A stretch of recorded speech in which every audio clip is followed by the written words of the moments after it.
on ko na.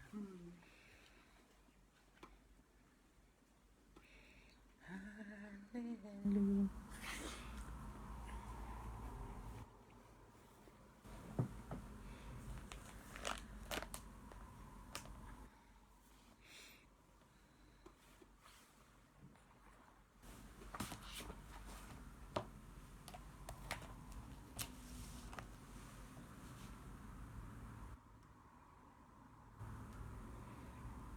Good evening. Good evening, Arving. Good evening po. Good evening. Good evening. Good evening po.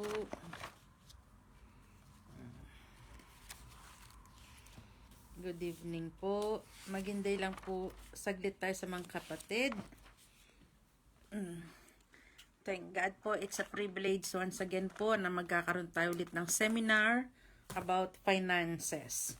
Yung pong last seminar natin about yung sa discovering your calling. So ngayon naman po ang seminar natin ay yung sa God's principle nga po sa finances. Good evening. So I do believe marami po tayong matutunan dito sa seminar na ito, which I myself as a living testimony, nung pong nag-attend ako ng seminar na ito, I think it was 2000, back in 2015 I guess, 14. And I've learned a lot po. Marami akong natutunan dito sa seminar na ito and I apply it to my life. And I can say that I am a living testimony in this. Dami ko pong natutunan, honestly. Marami akong natutunan po talaga dito sa nasa sa atin nga po kung paano natin i-break through ang finances natin, ha? So let me call our no other than Pastor Carlos, laging speaker po natin at na-hard natin na maging tagapagsalita at tagaturo po sa atin. Amen. Praise the Lord. Greetings once again in Jesus' name. And again nga po, it's weeknight natin ulit po ngayon. Ibinalik po natin ang ating teaching seminar. And nagpahinga, we take rest for almost a month. As Pastor said, told us that our last seminar was discovering your calling. And this is very special to me about this kind of seminar, or especially finance, because we live on it, we experience it. So this teaching seminar came out of experience. And that's why during this seminar, it will also have some testimonies, personal testimonies po namin. And also yung principle na natutunan namin, and hope that it will gonna really help a lot, and it will gonna bring freedom, especially in finances, through biblical principle. Amen po. So let's pray. Let's start our journey with prayer. Father, in Jesus' name, once again, Lord, we are grateful and thankful sa kabutihan mo sa amin, O Lord God. Lord, you always there for us, O Lord God, and as Jeremiah, in your promise in the book of Jeremiah 29:11, your plan for us is not to harm us, but to give us hope in the future, to protect us as well, O Lord God. And Lord, we quote that verse and promises, O Lord God, na ini-apply po namin sa aming sarili, O Lord God, na Lord, you want us to prosper. You want us to be fruitful. You called us to be fruitful. And Lord, in that context, is not only our physical life, in health, but also in wealth, oh God. And Lord, we quote that, we confess that, and we claim that. That you want us to be fruitful in all areas of our life, especially in finances. And Father, in Jesus' name we pray that you will gonna open our ears to hear what the Spirit is saying. You will gonna soften our hearts to receive what you want us to receive tonight, O Lord God. And Father, in Jesus' name, bless everyone who will gonna listen to this message, Lord, that we will gonna learn, we will gonna be disciplined, and we will gonna be a living testimony, O Lord God. That we will be a good steward of your finances. In Jesus' name, Amen. Praise the Lord. Tonight nga po, we will gonna, ang topic for today is money talk or usapang pera. Pera ang pag-uusapan natin. Kaya we call it Money Talk. And introduction nga po before we go on to the seminar, as Pastora said, we started to seek. We started to seek finances, teaching about finances, is in 2010. It started in 2010 because of a struggle. And during that time, even Pastora and I are working, and Natasha is a young kid, like 10 years old. And for the 10 years that we are married, or 11 years we are married, even though we are working, even though we are helping people, we still have debt. May utang kami. Until to that point that night after night, it bothers me. And it starts with that. And when there is a conviction in your heart, you want to be free. You want to seek. You want to get out. And it bothered me a lot. Every night I was praying, asking the Lord, or I'm becoming uncomfortable. And until to the point that the Lord lead me to a teaching, it's called God's Financial Principle, or how can we go out of the debt trap. So I shared it to Pastora, we talk about it, we look on it, we try to study it in 2010, and in 2012, we are totally debt free. Yes. Are you with me? Yes. So that's why then we started to teach that. The first teaching of this actually was in 2014, because I told Pastora, we can only teach this when we are set free. Yeah. We could not teach something that we didn't experience. Yes. If we are not set free, we could not teach it. So in 2012, I think that was our first vacation as a family in the Philippines. When we came back after a year, we were totally debt free. Yes. And then we started to, that is the first teaching that we had. And in 2016 or 2017, I shared it in the church in Nicosia with updated version. Yes. And then this is the third time, actually, third time that I will gonna teach about this finance. And while I'm reading again the old notes, the Lord is giving giving more enlightenment, more verse, more example. So that's why I thought when I calculate it for 2 weeks, I believe it might be longer than the 2 weeks, Tuesday night, Thursday night. Are you with me? So this teaching is out of experience. Okay, it's not just I read it in the Bible, we quote it, throw it to you.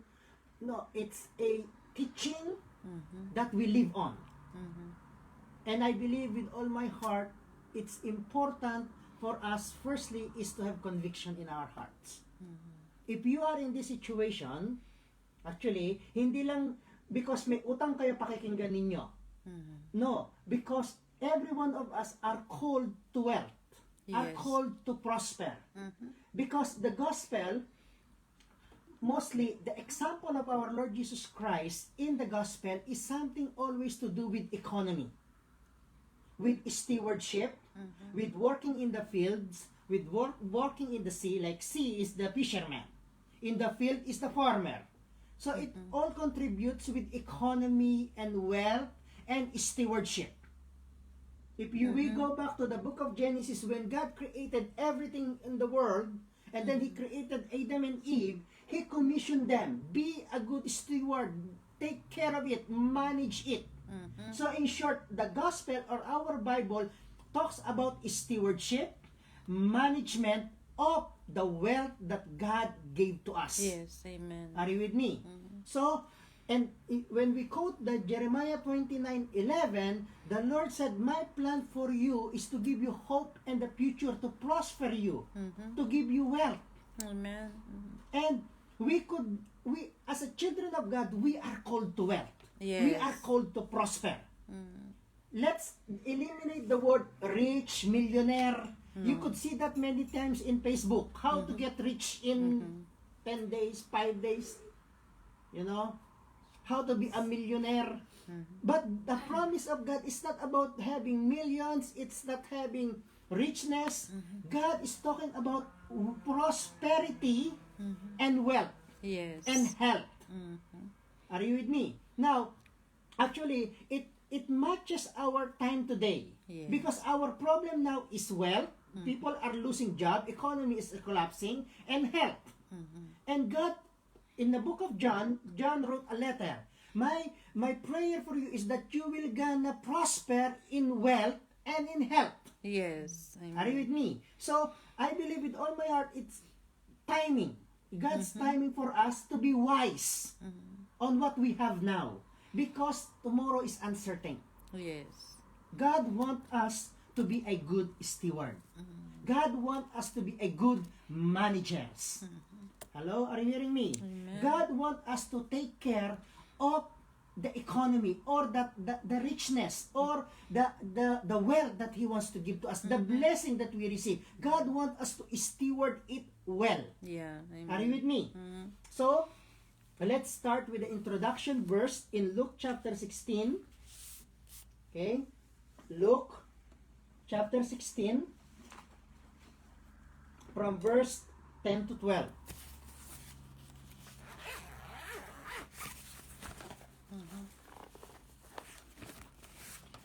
Again, our topic tonight, or the topic of the main seminar is called Following God's Financial Principle, Breaking Out the Debt Trap.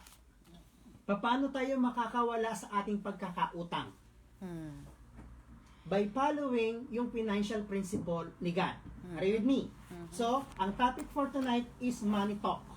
Luke 16 verse 10 to 12 said, Jesus Christ said, whoever can be trusted with very little can be also be trusted with much. And whoever is dishonest with very little will also be dishonest with much. In other version, if you could not handle a little wealth, you could not handle a bigger wealth. Are you with me? If you could handle well the little thing that God entrusted to you, God will entrusted you more. Alright? Verse 11. So if you have not been trustworthy of handling worldly wealth, who will trust you of a true richness? Other words, kung hindi mo kayang pangalagaan ang worldly wealth na binibigay na sa iyo ng Panginoon, papaano mo ba papangalagaan at paano ka pagkakatiwalaan ng Panginoon ng spiritual wealth? Yes. Hello, are you with me? Amen. And if you have not been trustworthy with someone else's property, who will give you property of your own? Exactly. Kung yung pinagkakatiwala ng Panginoon sa iyo na property niya hindi mo kayang alagaan, sabi nga meron tayong song, yung hiram sa Diyos ang ating buhay. If we could not take care of our life that God lent to us, Yeah. Amen. hello, are you hearing me? How we handle our money actually matters to God. Yes. If you could not trustworthy, if you could not take care of the worldly wealth, how can God give you a true richness? Hello, are you hearing me? Amen. Same thing in the ministry. God wants us to take care of His ministry, of His house. If your own house you could not take care, how can you handle the ministry? Yeah. Amen. Are you with me? That's why this teaching is very important for a minister, Amen. for the pastors, for the elders. God wants you to handle your finances wisely. Be a good steward. Because God wants to, look, these things happened 10 years in 2012. Kami totally na set free. 2013, kami na set free. I got convicted or got bothered in 2010. But we are in the ministry 10 years more. More than 10 years. God is like, pinagkakatiwalaan kami ng Panginoon to take care of His house, but our own house we could not handle. Yeah. It's true. Hello, are you hearing me? We could not separate spiritual life and a natural life. They are connected. We should not separate a ministry life and our natural life. Like work for the ministry and our natural work. We could not separate that. Hello? Are you hearing me? God will not. Kumbaga, ang basihan ng Panginoon para pagkatiwalaan ka ng work for His kingdom is how you will gonna handle your natural. Natural comes first, then the spiritual. Are you with me? So, we must live in balance. God looking something in balance. Like how He see how you handle your worldly wealth with the little things na pinagkatiwala niya, i-add ng Panginoon. Yes, I could give more. Or sometimes people are asking, Lord, give me more work, but you could not handle the little one. Yes. One example that I keep saying, we keep praying to God, Lord, taasan mong sahod ko. Lord, I want a big salary. How much salary do you want? Do you think God could not able to give? Nothing is impossible with God. We know first-hand testimony. Someone prayed na mag-increase ang salary nila. God increased. Yeah, it's true. Are you with me? But do you know that the more you increase your salary, the more ang amount ng tithes mo. Hello, are you hearing me? Now, you said, Pastor, my salary is 400 euro. The tithes of 400 euro is 40. 40 euro, right? And you pray to God, Lord, I want my salary to be 1,000 euro. Do you know how much is tithes of 1,000 euro? 100 euro. Kung yung 40 euro you could not give, how much more the 100 euro? Hello? Amen. Amen. Yes. If God could not trust you with little things, hello? How God will entrust you a bigger things? Yes. Kung yung 40 ka hindi mo kayang ibigay, nag-ask ka ng 1,000, 100 yun.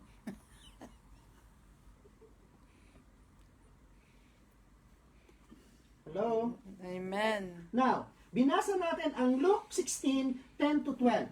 Now, dagdagan natin ng one more verse and verse 13.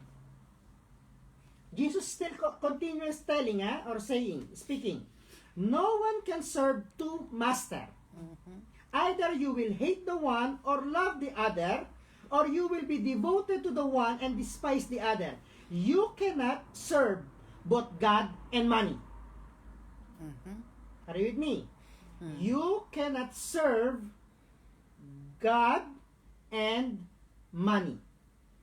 Jesus didn't say it's difficult or hard to serve God and money. He said you could not. You could not. Ne. Either you serve God or you could serve money. In short, don't try it, don't pray for it, don't think about it because you could not. When God said you could not, you could not. Yes. What it means actually, my brothers and sisters, is making money your priority. Yeah. Our priority is God, who is the power to create wealth. We are trying ourselves, push ourselves to create money for ourselves. Pastor, naiintindihan ako ng Panginoon. Yes, of course, God could understand you. Even the number of your hairs, God knows. Even the days you woke up in the morning, God knows. But you have to know and understand the plan of God for you. Yes. Amen. Seek ye first the kingdom of God, and everything shall be added unto you. Do you know that in Facebook, in YouTube, sister, there are so many ways that they are posting how to make money. I'm telling you, my brothers and sisters, some nights I sleep longer. I keep just watching one YouTube at a time how to create money. Hello, are you hearing me? But when you open the Bible, God has the power to create wealth. Amen. He will gonna, sabi nga niya, He will gonna open, when He opened the door, no one can close. And when He closed the door, no one can open. Yes. Amen. Hello? Because God's plan for us is to prosper us. to give us hope and a future. God called us to be fruitful. Are you with me? When our focus is only money, sister, we could not serve God. Yes. Serve God first, then wealth comes. Your needs. Put God above all else. Hello? Are you hearing me? Amen. It's true. The love of money, according to 1 Timothy chapter 6, which alam na po natin yon. Most of you knows that. It's the beginning. Okay? The love of money is a root of all kinds of evil. The love of money. Pero basahin pa rin natin 1 Timothy chapter 6, verses 6 to 10. 1 Timothy, okay, it said, 1 Timothy chapter 6 from verse 6 to 10. But godliness with contentment is a great gain. Godliness with contentment. You serve God and you are content. God give you these things, you are content. You are still faithful. God is pinagkatiwalaan ka ng Panginoon ng isang maliit na bagay, meron kang contentment, it's a great gain. Yes. Binigyan ka ng maliit na ministry, it's a great gain already. Pinagkatiwala sa iyo 10 soul. Lahat ng 10 yan nakarating sa heaven, it's a great gain. Yes. Pinagkatiwala, pinipilit mo, Lord, I want 1,000 members. And 99 lang nakarating sa langit. May kulang na isa. Are you with me? But godliness with contentment is a great gain. For we brought nothing into... Remember, look, verse 7. For we brought nothing into the world and we could not take nothing out of it. How much wealth how much money, how much richness, how much house you built, Pastor Ramel, you could not bring it with you. Hello? But if we have food and clothing, we will be content with that. And food, clothing, and bag. Dagdagan na natin. And shoes. We will be content with that. Those who want to get rich fall into temptation. Yes.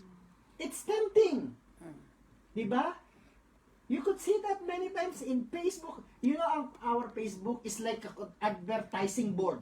Yes, it's true. Are you with me?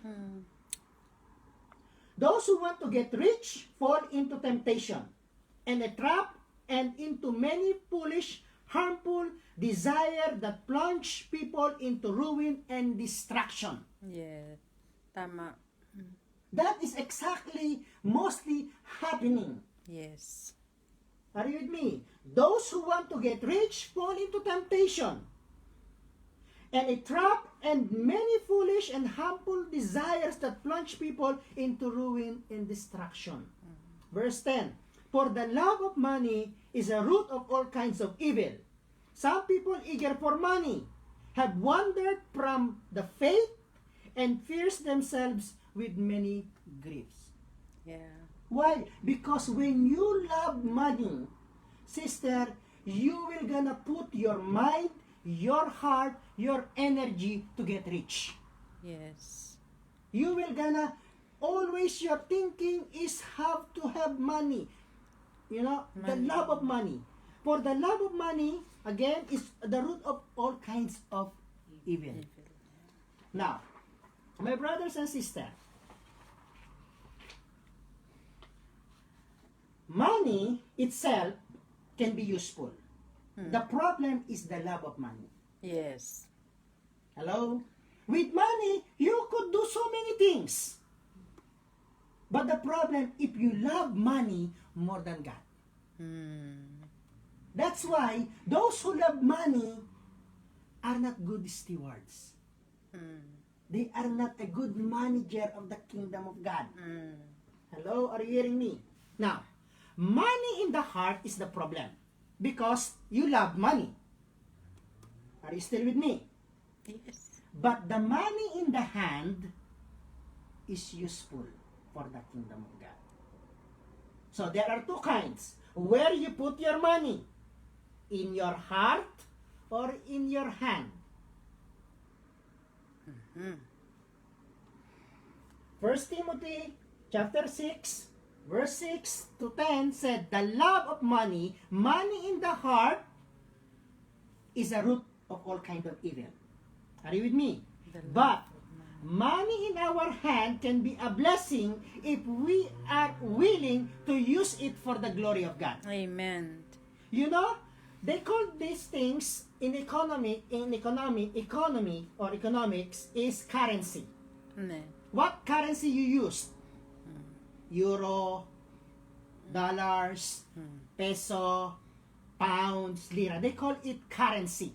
Currency came from the word current. And current means in the sea, it moves. It flows. Money should flow. Yes. But rich people, they kept money in their heart. Ne. They kept it. Mhm. It means it don't flow. Mhm. They guard it into their heart. Ne. They kept it for themselves. They became selfish. But money in the hands, it's easy to give away. It currency, it flows. Mm. Are you with me?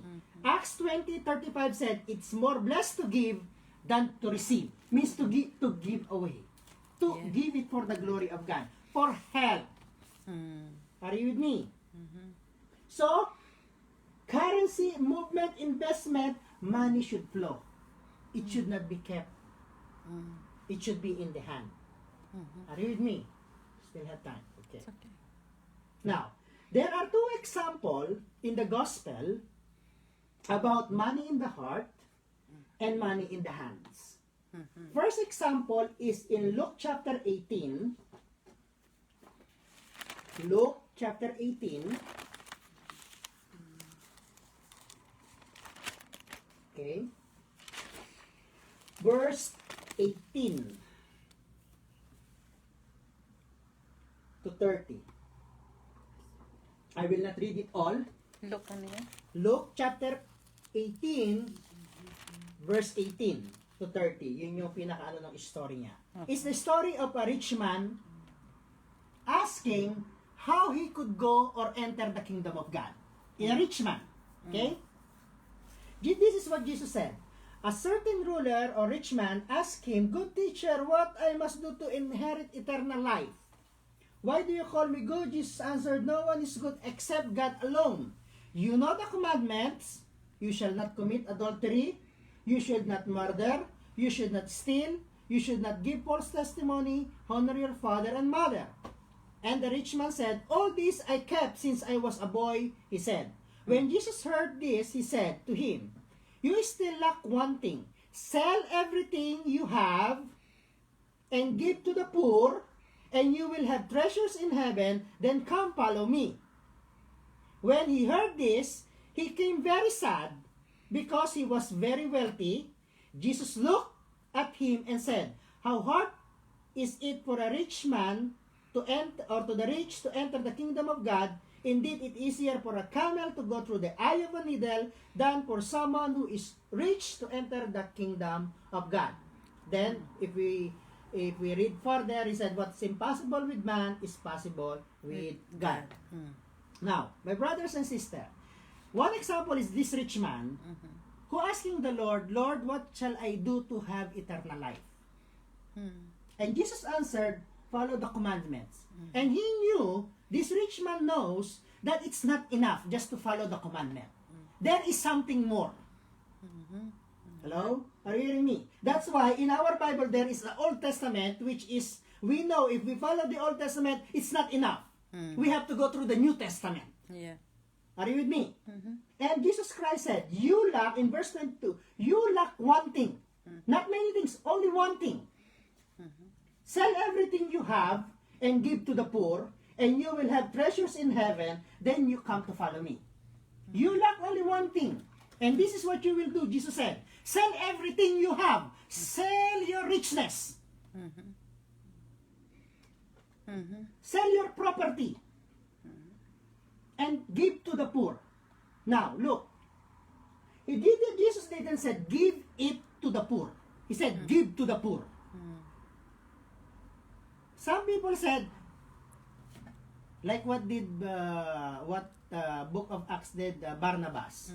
All that the field he gave to the disciples. But that is conviction. Yeah, But Jesus is saying to the rich man, sell all your possession, sell your wealth, sell your richness, and give to the poor. He didn't say, give it to the poor. Hindi niya sinabi na lahat ng pagbilhan ay ibigay mo sa mga poor. Hindi. He said, sell everything and give to the poor. He didn't say 100% na napagbentahan, ibigay mo sa poor. Jesus didn't say that. He said, give to the poor. It's meant tumulong ka. Are you with me? Why did Jesus say that? Because the money, because this rich man, ang treasure niya ay yung worldly wealth. Yes.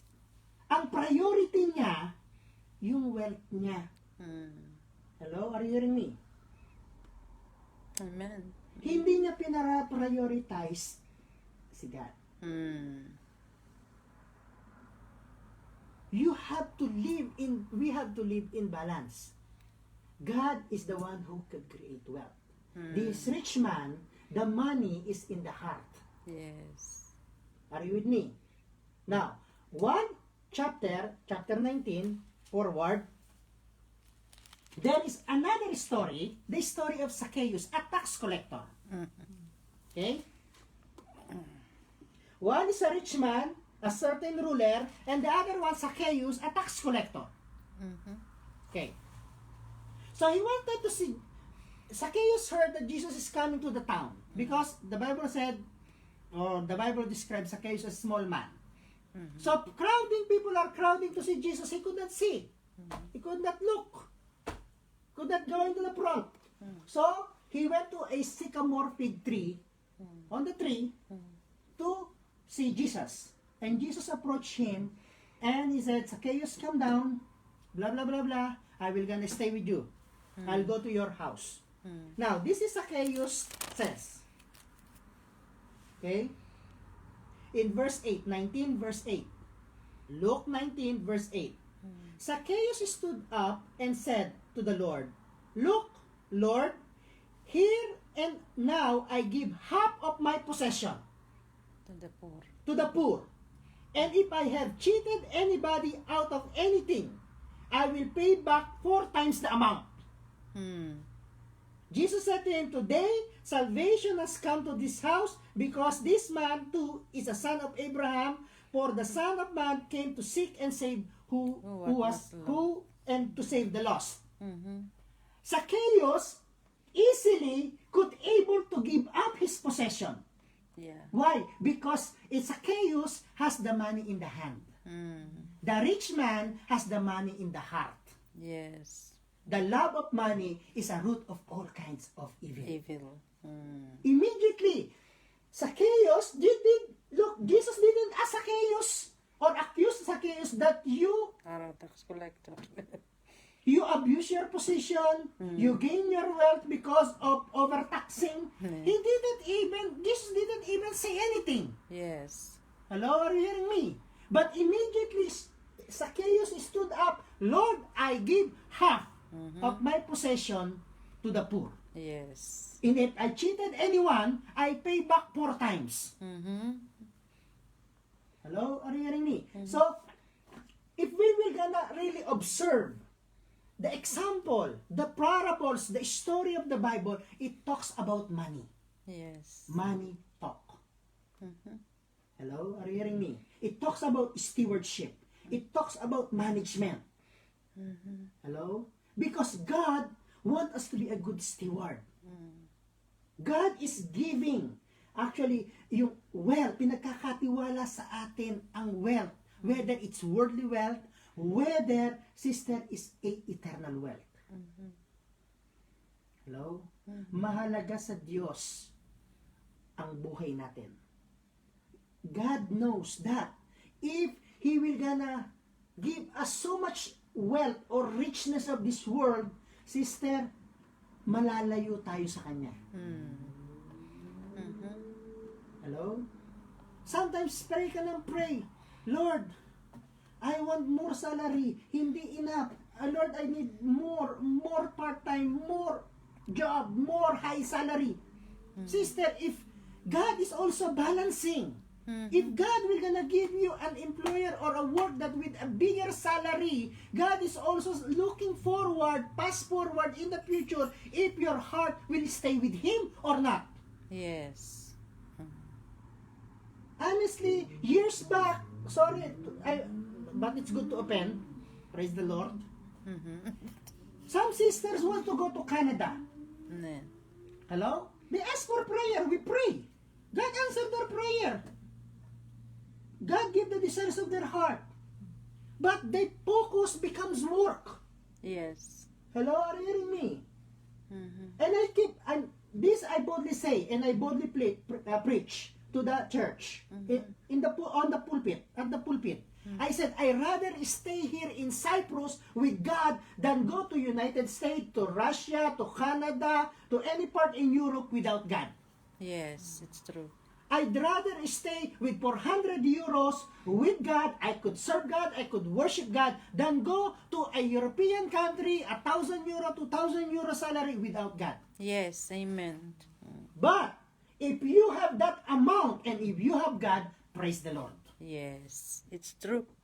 Hello? Amen. Are you hearing me? Mm-hmm. Put God at priority.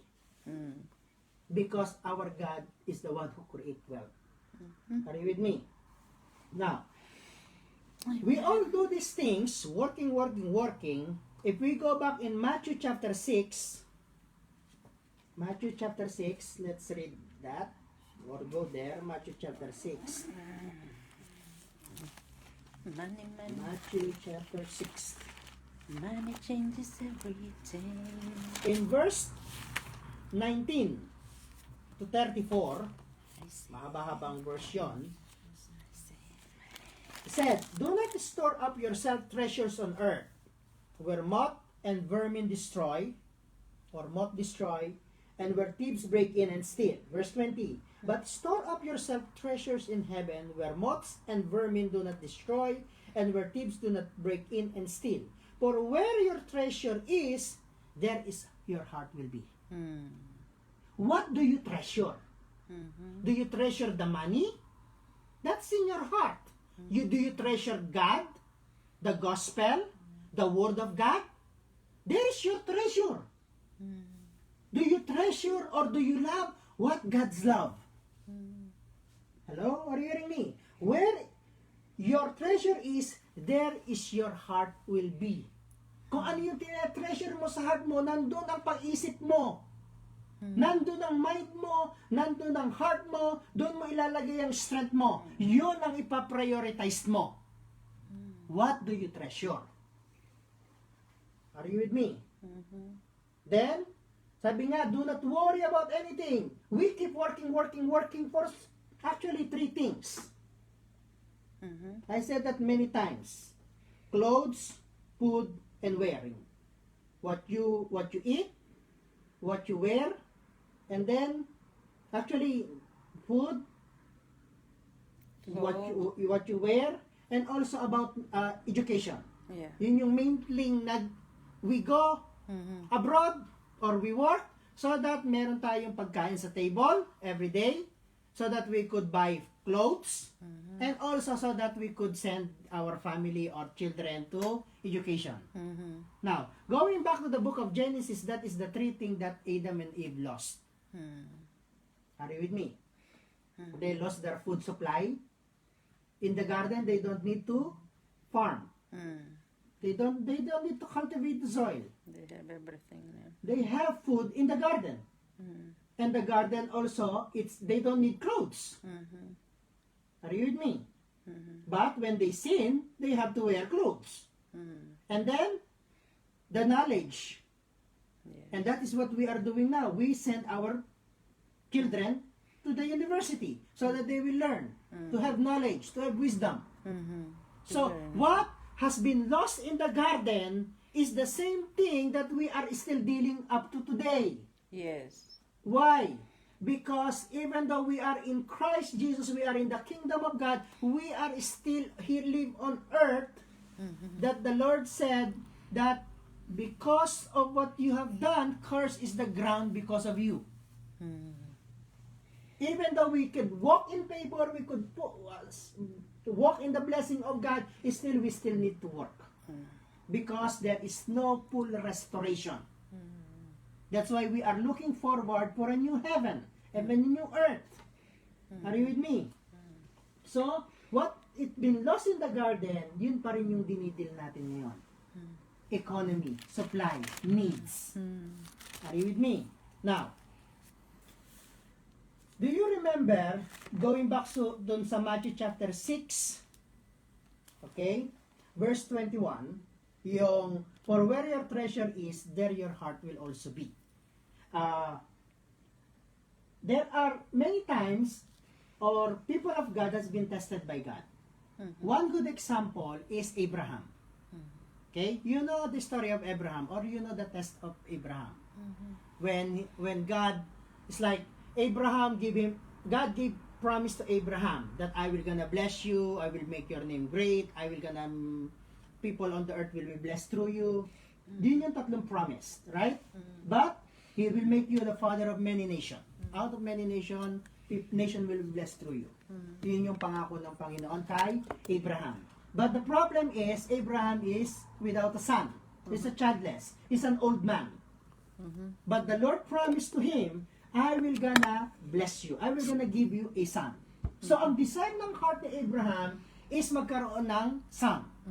And God fulfilled that. Why? Because God's a faithful God. But time comes that God has to test Abraham. Whom do you treasure? Do you treasure me, or do you treasure your son? Who is in your heart? God is testing the heart of Abraham, the faith of Abraham. Whom do you treasure? Isaac or me? The gift or the giver of gift? Hello? Sometimes we focus when we pray to God, God bless us. Sometimes we focus too much on the blessing that we receive. And we love so much the blessing that God gave than the giver of the gift. Yes. Or the giver of the blessing. Sometimes our heart been swayed. Our focus, our priority has been swayed. When we get something to God, from God, nakapokus tayo doon sa binigay niya. Instead, yung heart natin na wala na kay God, napunta na doon sa binigay niya. Doon sa wealth. Example, you pray for wealth, napunta ang heart natin sa wealth, na wala na kay God. We pray to God for an employer, or for a better work. So, binigyan ka ng better work, in-answer ni God, nawala yung heart mo kay God, napunta doon sa better work. Ang ganda dito. Magandang amo. Hello? And time comes, God said to Abraham, actually, what is your treasure? Whom do you treasure? Isaac or me? Why? Because where your treasure is, there is your heart. Matthew 6:21. Okay? Now, so, God tested Abraham. He asked Abraham, bring your son and sacrifice him. That time, as I said many times when I preach, Isaac is everything to Abraham. Hello? Are you hearing me? Because he is the answer to the promise. He is the answer to the prayer. But Abraham is willing to give up for God. Hello? If God this time, if I ask you, think of something very important into your life. Just a quick thinking. Some people have said, pinaka-importante ngayon, Wi-Fi. Just think. If God asks you, give it up, can you give it up? Hello? Are you hearing me? So there is whom do we treasure? The wealth or the God who could give wealth? Yes. Hello? Remember, we are just, God used us only to be a channel of His blessing, to be a channel of His wealth, to be a channel of His provision. Hello, are you hearing me? So, our money matters to God. Yes. How we handle our finances matters to God. Are you with me? So, I will gonna cut from here. Want to make it slowly, this teaching. And still, there is one portion. Why I stop here? Because there are 3 stories or parables that I want to share. And if I will share it tonight fully, we will be more 20-30 minutes more. So let's, yung baga, namnamin natin yung for today ng mga word. Okay? Balikan nga natin in Matthew chapter 6:21, where your treasure is, your heart that also will be. Tsaka yung book of Luke, sabi nga niya, yung the love o we could not serve both God and money. We could despise the one, we could focus to another. And another thing is that 1 Timothy chapter 6:6, sabi nga, money is the root of all kinds of, the love of money. Hindi money, the love of money. You could have many money, but if you don't love it, It's okay. hello? In short, have money in your hand, not have money in your heart. Yes. Are you with me? And pinaka magandang verse na tandaan for this message is God wants to entrust you worldly wealth so that He could entrust you with a real richness or a spiritual wealth. God wants to entrust, God wants to give ministry. But if we could not handle small things, how we could get pagkakatiwala yung malalaki? Are you with me? Hindi tayo pagkakatiwalaan kaagad ng madami. Now, I want to share this story for a closing. There is a minister praying. Isa young minister.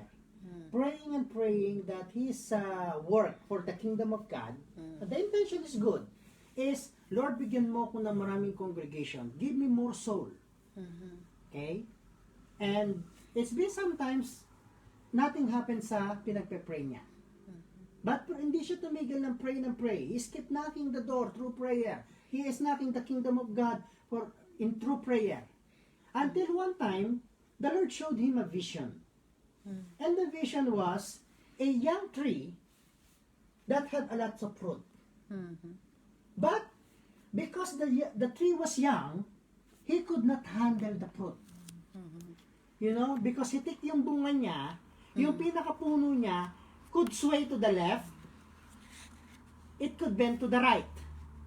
Yung mga prutas niya, natatamaan na yung soil, bumabagsak na. And then that pastor or that minister understood that be faithful in small things. Things that you could handle. Because if God saw that you could handle small things, God will add. Hindi ka tayo bibigyan ng Panginoon ng malaking things, malaking pera, malaking wealth, na hindi natin, na ikasisira natin. Always remember that. Be faithful in small things. And there is a reward. God will gonna add more. Amen? Amen. So, That's let's good. close this first part, the money talk. Part 1. There will be another money talk next week. And the next topic again after that is about debt. Is slavery. Yeah. And that will be this Thursday night. Amen? Let's pray. Hallelujah. Father, in Jesus' name, Lord, salamat po sa mga salita mo, O Lord God. Lord, thank you for unfolding your words through your scripture. That indeed, Lord, continue to open our eyes to see. Open our ears to hear. Especially about stewardship. Yes, Lord. Especially about the worldly wealth. Especially, Lord, how we could be content. Lord, especially how can we handle finances. Lord, I pray that these words will not fall to the ground. It will not come back to you empty. Lord, I pray that every words, every scriptures that been spoken today, every example, every testimony, Lord, ito po ay parang magiging seed na makakaplant sa aming mga puso, Panginoon. Lord, if our situation, if we are not a good steward of many things, whether natural, whether spiritual, Lord, our heart's desire is to build us up, to teach us how to be a good steward. Yung mapagkakatiwalaan mo kami, Panginoon. Yes, Lord. Sabi nga mo, Panginoon, ikaw ang nagbibigay, Panginoon. You are the God who can create wealth. Ang plano mo sa amin, O Lord God, is to prosper us, to give us hope and a future. Especially in the times such as this. Many, I know, our brothers and sisters are desiring for more. But Lord, Thank you, Lord. guard our heart. Yes, Lord. Na hindi kami magpo-focus sa pera, sa money, sa work. Magpo-focus kami sa iyo. Lord, we again surrender our heart to you. If there are love of money Yes, Lord. in our heart, forgive us. Yes, Lord. Lord, help us to refocus to you. Help us to love the one who can create wealth. Not the wealth itself, but the one who could create wealth through us. Thank you, Lord. Father, if there are some brothers and sisters seeking, praying, or in this kind of situation, Yes, Lord. lacking, Lord, bring their eyes and trust back to you. Yes, Lord. Lord, you want to give us freedom in all areas of our life. It's for freedom that Christ has set us free. Hallelujah. As the scripture said, do not be burdened again by the yoke of slavery. Lord, manahan ang salita mo sa amin, especially sa book of Psalm chapter 23. The Lord is our shepherd, and we lack nothing. Thank you, Lord. Lord, we are praying. Lord, pour out. Even, Lord, right now, let your spirit work in us and through us, that will gonna bring conviction in our heart. Hallelujah. Lord, bless everyone. Thank you. Bless our brothers and bless our sisters. And again, we quote your promises that in the days of famine, We we will enjoy enjoy plenty. plenty. Thank you, Lord. Father, we bless you tonight. In Jesus' name. Amen and amen. God bless you po. See you on Thursday, 8 p.m. po ulit. God Amen. bless you po. Amen. Salamat po sa pakikinig and marami pa po tayong aabangan na sa topic po ni Pastor na sunod-sunod. For example, yung paano tayo mababaon sa utang, then paano tayo makaka-get out sa utang, paano tayo makaka-save, at paano tayo maging victorious. Yung po yung mga sunod-sunod na topic. Bagamat ngayon po, introductions lang po, kaya abangan po natin po yun, okay? Para maging victorious tayo. Thank you and God bless you all.